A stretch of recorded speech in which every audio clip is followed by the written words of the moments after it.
എൻ്റെ ജീവിത സാഹചര്യം എൻ്റെ ഒരു ജോയിന്റ് ഫാമിലിയാണ്, കൂട്ടുകുടുംബമാണ്. അച്ഛൻ, അമ്മ, സഹോദരൻ, സഹോദരൻ്റെ കുടുംബം, എൻ്റെ കുടുംബം. അങ്ങനെ ഞങ്ങൾ ഒരു വീട്ടിൽ തന്നെയാണ് താമസം. ഇപ്പോഴും അതെ. ഈ ബിസിനസ് വരുന്നതിന് മുമ്പ് ഏതാണ്ട് 2 വർഷക്കാലം ഡബിൾ ഹോഴ്സ് എന്ന കറി പൗഡർ കമ്പനിയുടെ ആലപ്പുഴ ജില്ലയുടെ ഡിസ്ട്രിബ്യൂട്ടറായിരുന്നു. ഡബിൾ ഹോഴ്സ് നല്ല കമ്പനി, നല്ല പ്രോഡക്റ്റും ഒക്കെയാണ്. പക്ഷെ ദൗർഭാഗ്യവശാൽ എൻ്റെത് ശരിയായില്ല. എൻ്റെ ബിസിനസ്സിൽ എനിക്കത് പെർഫോം ചെയ്യാൻ കഴിഞ്ഞില്ല. കുറച്ച് നഷ്ടത്തിലേക്കൊക്കെ വന്നു. അതിനുശേഷം ആലപ്പുഴ ബീച്ചിൽ ഒരു റെസ്റ്റോറൻറ്റ് സ്റ്റാർട്ട് ചെയ്തു. റെസ്റ്റോറൻറ്റും കാര്യമായി അങ്ങോട്ട് റൺ ചെയ്യേണ്ടി വന്നില്ല. അതിന് 1.5 കൊല്ലം ആയപ്പോൾ തന്നെ അത് ക്ലോസ് ആയി. ഏകദേശം ഒരു 30 ലക്ഷം രൂപയുടെ കടത്തിലേക്ക് തെന്നി വീഴുന്നൊരു കാഴ്ചയാണ് പിന്നീട് കണ്ടത്.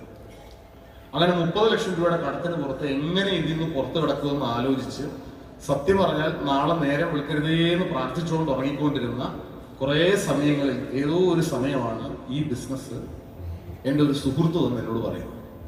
ബിസിനസ് പൂർണ്ണമായി കേട്ടു. 2-3 കാര്യങ്ങൾ. ഈ ഡയറക്ട് സെല്ലിംഗ് പോലൊരു ബിസിനസ്സിൽ കൂടെ വലിയൊരു കരിയറോ ഗ്രോത്തോ ഉണ്ടാക്കാൻ പറ്റുമെന്ന് പറഞ്ഞാൽ പലർക്കും ഒരു സംശയമായിരിക്കും. ഒരുപക്ഷെ ഇന്ന് ഈ ഹോളിൽ ഇരിക്കുന്ന ആൾക്കാർ തന്നെ നിങ്ങൾ കേസ് വരെയൊക്കെ എത്തിയെങ്കിൽ കൂടി നിങ്ങളുടെ ഉള്ളിൻ്റെ ഉള്ളിൽ ഒരു മെഷീൻ വെച്ച് പരിശോധിച്ചാൽ ഒരു കാര്യം മനസ്സിലാവും. കാര്യം 10 കൊല്ലോ 20 കൊല്ലോ വിദേശത്ത് ജോലി ചെയ്ത ആൾക്കാരോ നാട്ടിൽ ബിസിനസ് ചെയ്ത ആൾക്കാരോ നാട്ടിൽ ജോലി ചെയ്ത ആൾക്കാരൊക്കെ ആയിരിക്കും നമ്മൾ. ആണോ അല്ലയോ?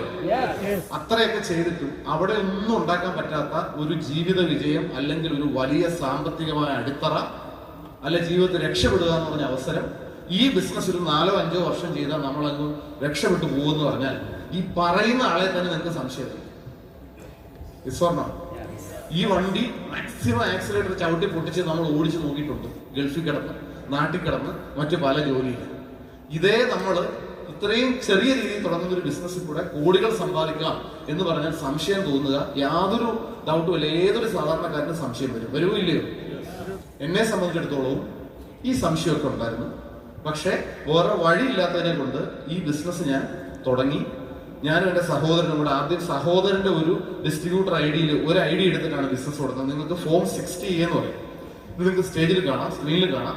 ഈ ഫോം 60A പ്രകാരം മൈലേജ് സ്റ്റൈൽ മാർക്കറ്റിംഗിൽ നിന്ന് ബാബു അനുപെന്ന എന്റെ സഹോദരന്റെ പേരിലുള്ള ആദ്യത്തെ ഐഡിയിലേക്ക് 2014 ജനുവരി മാസം വന്ന വരുമാനം 663 രൂപയാണ്. ഒന്ന് കൈപിടിച്ചു.